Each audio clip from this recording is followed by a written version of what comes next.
السلام علیکم ورحمۃ اللہ وبرکاتہ۔ کلاس دہم، امید کرتا ہوں کہ تمام بچے خیریت سے ہوں گے۔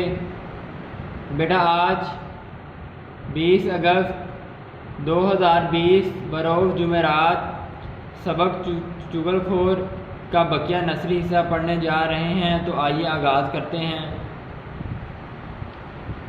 دوسرے روز دوپہر کو جب کسان کی بیوی کھانا لے کر کھیتوں میں آئی تو کسان نے کنکھیوں سے اس کی طرف دیکھا۔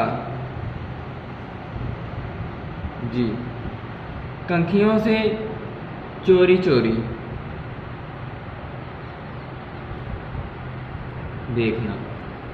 وہ بڑی احتیاط سے اس کی ہر حرکت کا جائزہ لے رہا تھا۔ جائزہ لینا، اچھی طرح دیکھنا، کیونکہ اس کے دل میں تھا کہ کہیں پاگل ہونے کی وجہ سے وہ اسے کاٹ نہ کھائے، اس لیے وہ اس کے قریب ہونے سے ڈرتا تھا۔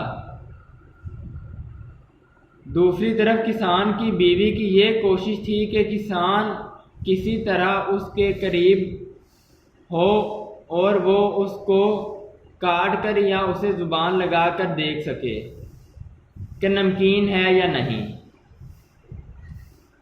کسان اس طاق میں ہے بیٹا کہ بیوی اسے کہیں کاٹ نہ لے، اور بیوی اس موقع کی تلاش میں ہے کہ کسان کہیں پاس آئے اور میں اسے زبان لگا کر دیکھوں کہ کہیں یہ سچ میں تو کوڑی نہیں ہو گیا۔ جوں ہی وہ چھاچھ کا مٹکا اور روٹیوں کی چنگیری زمین پر رکھ کر بیٹھی، کسان جلدی سے پیچھے ہٹ گیا۔ کیوں کسان پیچھے ہٹ گیا؟ کہیں بیوی کاٹ نہ لے۔ یہ دیکھ کر اس کی بیوی بھی روٹیوں کی چنگیری آگے بڑھانے کے بہانے سے قدرے آگے سرک آئی، بڑھ آئی، آگے بڑھنا، سرکنا آگے بڑھنا، قدرے ذرا سا تھوڑا۔ کسان جلدی پھر جوں ہی کسان نے روٹی پکڑنے کو ہاتھ آگے بڑھایا، اس نے چھپٹ کر اس کی کلائی پکڑ لی اور اسے چاٹنے کے لیے آگے بڑھی۔ کسان اچھل کر دور ہٹ گیا۔ اب تو اسے پکا یقین ہو گیا تھا کہ واقعی اس کی بیوی پاگل ہو گئی ہے۔ کسان کو یقین ہو گیا کہ اس کی بیوی پاگل ہو گئی ہے اور کاٹ کھانے کو دوڑتی ہے۔ کسان کو نوکر کی کہی ہوئی بات سچ معلوم ہو رہی تھی۔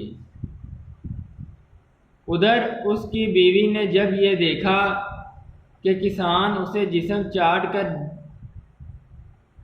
دیکھنے نہیں دے رہا تو اس بات کا یقین ہو گیا کہ کسان واقعی کوڑی ہو گیا ہے اور نوکر ٹھیک کہہ رہا تھا۔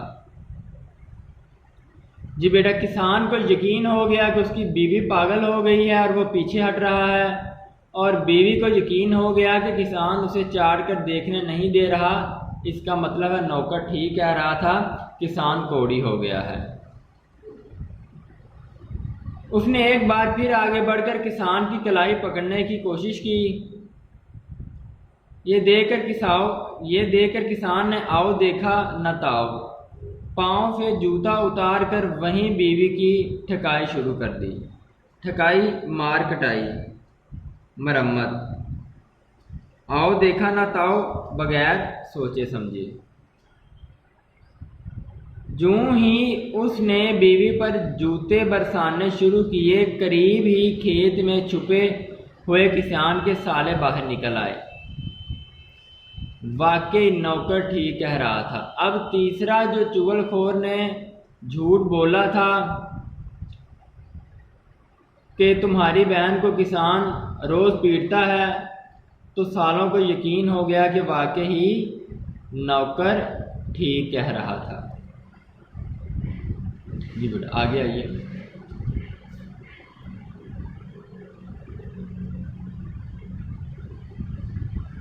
ان کے سامنے ان کی بہن کی پٹائی ہو رہی تھی، بھلا پھر وہ کیوں نہ یقین کرتے؟ پٹائی مارنا۔ وہ سارے کے سارے للکارتے ہوئے آگے بڑھے، للکارنا پکارنا خبردار کرنا، اور کسان پر ٹوٹ پڑے شدید مارنے لگے۔ آج دیکھتے ہیں تم ہماری بہن کو کس طرح مارتے ہو۔ یہ جملہ ہے کسان کے سالوں کا، کسان کے لیے۔ ان کا آگے بڑھنا تھا کہ دوسرے کھیت میں چھپے ہوئے کسان کے بھائیوں نے دیکھا۔ واقعی نوکر نے ہمیں صحیح اطلاع دی تھی۔ اطلاع، خبر۔ کیا اطلاع دی تھی؟ ایک کسان اپنی بیوی کو پالتا ہے، تمہارا بھائی اپنی بیوی کو پالتا ہے، اور دوسرا روز اپنے سالوں سے پٹتا ہے۔ جی، اور اس کے بعد وہ سب ایک دوسرے پر پل پڑنا، حملہ کر دینا، ٹوٹ پڑنا، اور سر پھٹول ہوئی وہ لاٹھیاں چلیں کہ سب خون میں نہا گئے۔ خون میں نہانا، لہو لہان ہو جانا۔ سر پھٹول، ایسی لڑائی جس میں سر پھٹ جائیں۔ آخر ارد گرد کے کھیتوں میں کام کرنے والے دوسرے لوگ بھاگ کر آئے اور انہوں نے بیچ بچاؤ کرانا، صلح کرانا، انہیں ایک دوسرے سے الگ کیا۔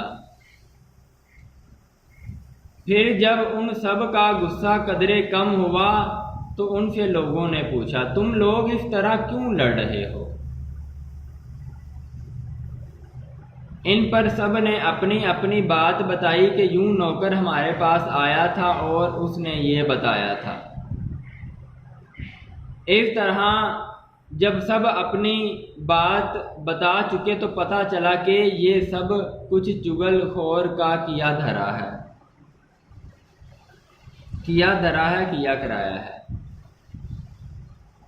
وہ سارے کے سارے مل کر چغل خور کی تلاش میں چلے، لیکن اس وقت تک چغل خور وہ گاؤں چھوڑ کر کہیں اور جا چکا تھا۔ اس کو پتہ تھا مجھے بہت مار پڑنی ہے۔ کہتے ہیں کہ وہ دن اور آج کا دن چغل خور کا کہیں پتہ نہ چل سکا۔ یہی وجہ ہے کہ آج بھی کوئی چغل خور یہ نہیں مانتا کہ وہ چغل خور ہے۔ دراصل اسے اس بات کا ڈر ہے کہ اگر اس نے یہ بات تسلیم کر لی، مان لی کہ وہ چغل خور ہے، تو کسان، اس کے سالے اور اس کے بھائی اسے زندہ نہیں چھوڑیں گے۔ اس لیے ہر چغل خور کہنے پر ناراض ہو جاتا ہے۔ بیٹا، آپ کا آج کا موضوع بھی اختتام کو پہنچا، اس کے ساتھ آپ کا سبق اپنے اختتام کو پہنچا۔ سبق عنوان چغل خور، مصنف کا نام شفیع عقیل، ماخذ پنجابی لوک داستان۔ آپ کا آج کا کام بیٹا، آپ نے جتنا پڑھا ہے آج مشکل الفاظ کے معنی یاد کرنے ہیں، اور معنی یاد کرنے کے بعد تمام بچوں نے ایک دفعہ خلاصے کی صورت میں اس مکمل سبق کو اپنی اپنی کاپیوں پر لکھنا ہے۔ بیٹا یہ سبق سالانہ امتحان کے حوالے سے بھی بہت اہم ہے، اس کے سوالات بھی بہت اہم ہیں۔ اس کے بعد خلاصے میں بھی اکثر یہ پوچھ لیا جاتا ہے، کثیر الانتخابی سوالات بھی آتے ہیں، جس طرح ماخذ پنجابی لوک داستانیں ہیں، داستان نہیں ہے بیٹا، داستانیں ہیں۔ تو حوالہ متن میں مصنف کا نام وہ پوچھ سکتا ہے۔ مصنف کا نام پہلے آپ کو بار بار بتا چکا ہوں، شفیع عقیل ہے۔ ڈھیر ساری دعاؤں اور نیک تمناؤں سے رمضان سکندر آپ تمام بچوں سے اجازت چاہتا ہے۔ اللہ خوش رکھے، آباد رہیں آپ۔ السلام علیکم ورحمۃ اللہ وبرکاتہ۔